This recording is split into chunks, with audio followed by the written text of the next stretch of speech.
प्रेम से बोलिए सदगुरु साहिब जी की जय हो। सतनाम साहिब। आप सभी को मेरा प्रेम भरा सतनाम साहिब।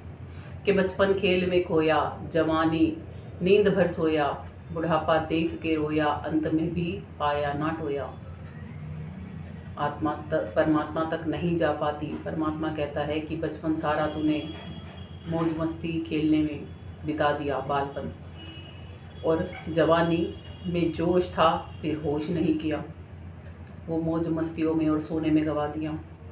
और बुढ़ापे में रोगों ने शोकों ने घेर लिया और अब पछता रहा है कि मैंने जीवन पर्यंत प्रभु नहीं भजा और मरने के बाद भी प्रभु प्राप्ति नहीं हो पाई, प्रभु से मिलन नहीं हो पाया।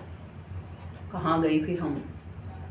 यहीं संसार में ही, इस भवधार में ही फंस कर रह गए। मोह निशा ज्ञान अंधेरा चहुदिश छाया आई। और मोह माया में पढ़कर ही, यही विषय वासनाओं में पढ़कर, मोह माया में पढ़, काम क्रोध लोभ मोह में पढ़कर सारा तमाम जीवन हम यूं ही बिता गए अज्ञानतावश। रामचरितमानस में उत्तरकांड के दोहा 38 में तुलसी साहिब जी फरमाते हुए कहते हैं, काम क्रोध लोभ मोह मद ये सब नरक के पंथ, सब परिहरी रघुपति रही, भजू बजी जेही संत। कि काम क्रोध अहंकार मोह और लोभ, ये पांचों, ये सभी नरक के रास्ते हैं और हम इसी में ही चल रहे हैं। और तुलसी साहिब जी आगे कहते हैं कि भजना चाहते हो ना रघुवीर को, परमात्मा को, राम को, तो ऐसे भजो जैसे भजा है संतों ने, जैसे भजते हैं संत। जब हमारे जीवन में संतों का आना होता है, संतों का मिलना होता है, तब हमें पता लगता है वास्तविक तौर पे भक्ति क्या होती है। यूं तो हम साधु संत किसी को भी बोल देते हैं, किसी भी भेष धारण किए हुए को हम साधु या संत बोल देते हैं। कहते हैं साहिब, वेश देख मत भूलिए, पूछ लीजिए ज्ञान, मोल करो तलवार का, पड़ी रहने दो मयान।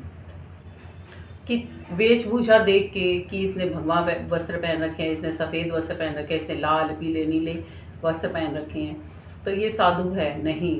साधु कौन होता है? ये तुलसी साहिब जी बताते हैं। तुलसी साहिब जी कहते हैं, तिल प्रमाण जहाँ लगे कपाटा, मकड़ तार जहाँ जीव की बाटा, इतना भेद जाने जन सोई, तुलसीदास साधु है सोई। जहाँ पर तिल जितना अनुमान है, जहाँ पर मकड़ तार है, जहाँ पर जीव की कर्मों की बाट कटती है, जिसको ये भेद पता है, तुलसी साहिब जी कहते हैं उसको साधु समझो, बाकी साधु नहीं। जो इसका आपको प्रैक्टिकल रियलाइजेशन करवा सकते हैं वो साधु हैं। और जब तक साधु का संग नहीं होगा तब तक खुद को हम साध के परमात्मा तक नहीं लेके जा सकते। कबीर साहिब जी कहते हैं ना, वेश देख मत भूलिए, वेशभूषा देख के नहीं भूल में आना चाहिए कि ये साधु है। पूछ लीजिए ज्ञान, वो ज्ञान पूछिए, आत्मज्ञान और परमात्म ज्ञान, जिसकी परख करनी आएगी तब आप संत और साधु बन पाएंगे। पूछ लीजिए ज्ञान, मोल करो तलवार का। बाहरी वेशभूषा से, बाहरी तलवार की अगर कवर अच्छा है, तलवार जिस मयान में रखी है वो मयान अच्छी है दिखने में, और तलवार में धार ही नहीं है, तो फिर उसका क्या फ़ायदा। अगर तलवार धारदार है और मयान भी अच्छी है तो उसका मोल और भी ज़्यादा लगेगा। और तलवार बहुत अच्छी है, धारदार है और मयान बेकार भी है, तब भी तलवार का मोल मिलेगा। तलवार और मयान दोनों ही बेकार है तो कोई मोल नहीं लगेगा। ये सब अपने ऊपर हम लागू कर सकते हैं।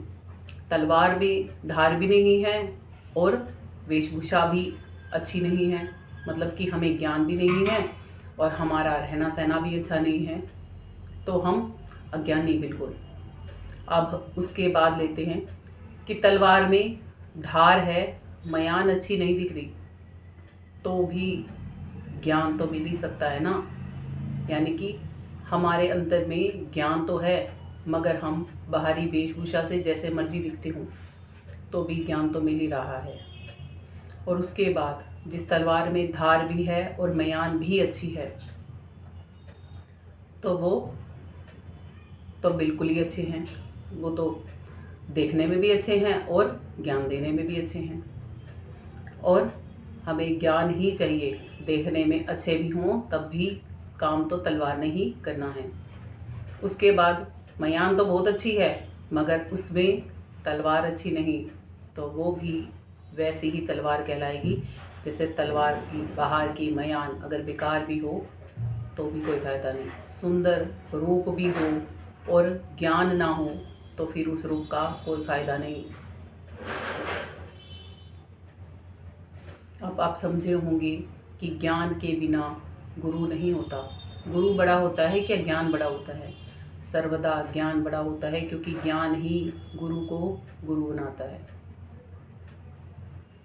साहिब खुद ज्ञानी हैं, इसीलिए ही ज्ञान वही खुद देने आते हैं। देही ज्ञान से भरपूर नहीं होती, ज्ञान से भरपूर केवल साहिब हैं, वही आत्माओं में आते हैं अपना ज्ञान सुनाने के लिए।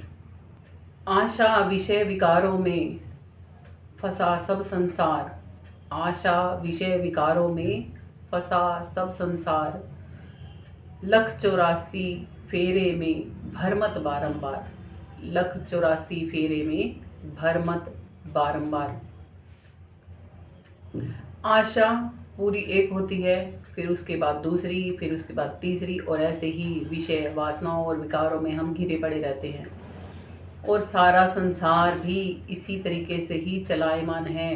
परमात्मा को केवल ऐसे भजते हैं हम कि जैसे परमात्मा पे कोई एहसान कर रही हो, कि हमारा ये काम हो जाए हम परमात्मा को भज लेंगे, हमारा वो काम हो जाए हम परमात्मा को भज लेंगे, हमारा यूँ हो जाए तो हम परमात्मा को भज लेंगे। अरे कामनाओं से परे रह के परमात्मा को भजा जाता है।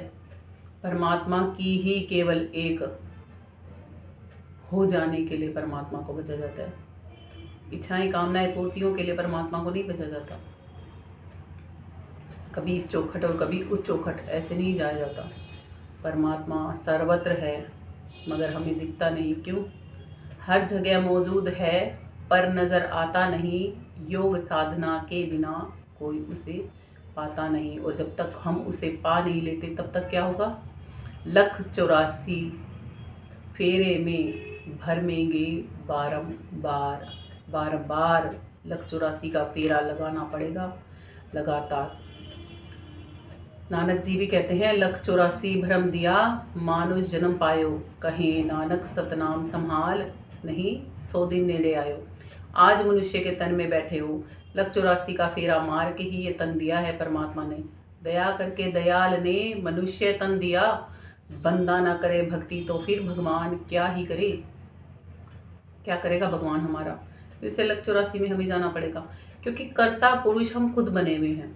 श्री गीता का अध्याय 5 श्लोक 14, उसमें श्री कृष्ण जी भगवान फरमाते हुए कहते हैं कि परमेश्वर मनुष्यों के द्वारा किए गए ना ही तो कर्ता भाव से, ना ही उनके कर्मों से, और ना ही कर्मों के फलों से संयोग रखता है।